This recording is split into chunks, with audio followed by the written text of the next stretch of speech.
Bonjour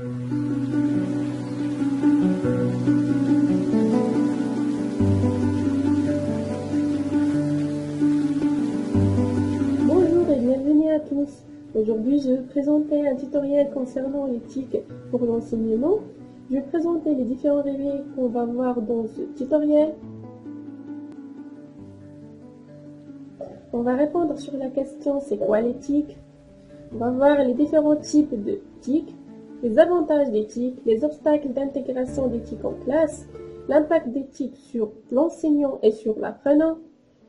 On va répondre sur la question comment réussir l'intégration d'éthique en classe et on va voir une petite conclusion. Premièrement, c'est quoi l'éthique? L'éthique, c'est les technologies de l'information et de la communication pour l'enseignement, ça veut dire un ensemble des outils et produits pouvant être utilisés dans le cadre de l'enseignement ou de l'apprentissage.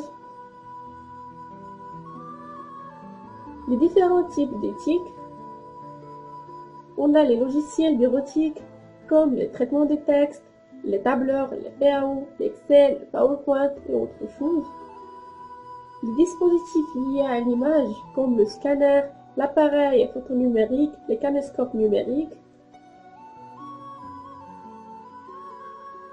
Et l'Internet qui est très important, comme le web et les mails qui permet de communiquer avec des correspondants pour un coût et un temps minimal.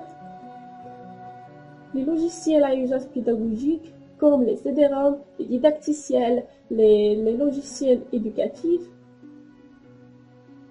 Maintenant, on va voir les avantages d'éthique. L'optimisation de la qualité de l'enseignement afin de produire des pédagogies éducatives plus performantes. Dépassement du modèle traditionnel de l'enseignement. L'universalisation de l'information. Réduction des coûts d'enseignement, faciliter l'accès aux études et recherches partout et partout le monde. Et pour avoir les obstacles d'intégration d'éthique en classe, on a plusieurs choses. Par exemple, l'équipement informatique insuffisant des salles multimédia, le manque de ressources humaines matérielles, ça veut dire le manque de gens qui sont qualifiés dans le domaine des nouvelles technologies, le manque du matériel fiable, le manque de formation dans le domaine d'éthique, et ça sera le grand problème. Les enseignants restant plus loin en culture numérique et très attachés en culture de livres, et c'est catastrophique dans l'enseignement maintenant, parce qu'on est dans le monde d'Internet et d'ordinateurs et les smartphones, donc on doit utiliser ces nouvelles technologies pour faire transmettre les informations aux élèves, pour faciliter les choses et améliorer l'apprentissage. L'impact d'éthique sur l'enseignant. Dynamiser son cours, ça veut dire que l'enseignant doit dynamiser son cours avec l'utilisation des nouvelles technologies comme le PowerPoint, les vidéos, les images, les films. Exploiter les ressources d'information en ligne, ça veut dire faire des recherches sur Internet pour améliorer le cours. Création des présentations modernes pour attirer l'attention de l'apprenant. Communication numérique entre l'apprenant et l'enseignant, par exemple la création d'une plateforme pour faire des échanges d'idées entre les apprenants ou entre l'enseignant et leur apprenant. L'enseignant modifie leur pratique pédagogique.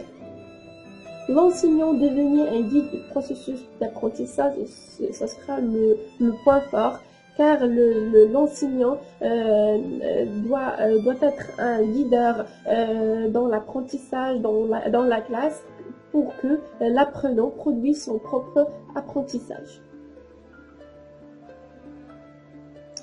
L'impact d'éthique sur l'apprenant. L'acteur de son apprentissage, ça veut dire que l'apprenant produit son propre apprentissage.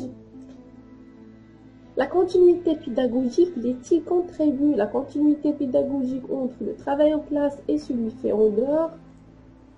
La facilité d'apprentissage. La motivation et la valorisation, la mutualisation des travaux pratiques et les échanges des idées valorisent la motivation de chaque élève. L'intelligence numérique, l'interactivité et la créativité, l'apprenant doit être plus actif et plus créatif. Pour réussir l'intégration d'éthique en classe, on a besoin de changer plusieurs choses dans l'enseignement. Par exemple, changer la mentalité des professeurs, l'attitude des professeurs à enseigner avec l'éthique,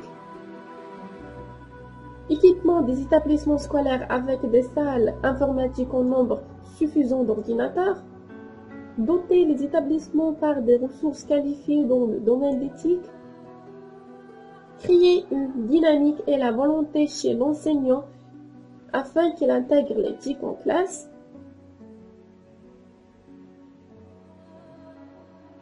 Maintenant, je vais vous présenter un exemple concret qui compare le triangle didactique traditionnel et la nouvelle relation pédagogique. Pour le triangle didactique traditionnel, comme vous voyez, on a trois axes principaux. L'enseignant, le savoir et l'élève. L'enseignant, c'est le détenteur de savoir, celui qui contient le savoir et le don pour l'élève ou l'apprenant. Par contre, dans la nouvelle relation pédagogique, comme vous voyez, on ajoute l'hypermédia qui est l'intermédiaire entre le savoir et le professeur et entre le professeur et l'élève. Donc, le professeur est un observateur ou régulateur, est un guideur de cours. Donc, l'élève, c'est lui qui produit son apprentissage.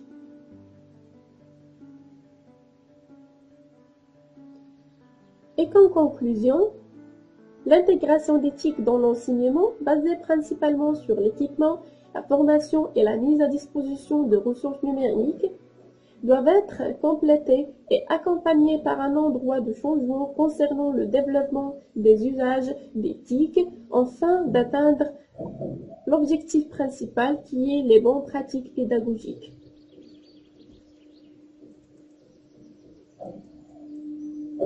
Et merci de votre attention.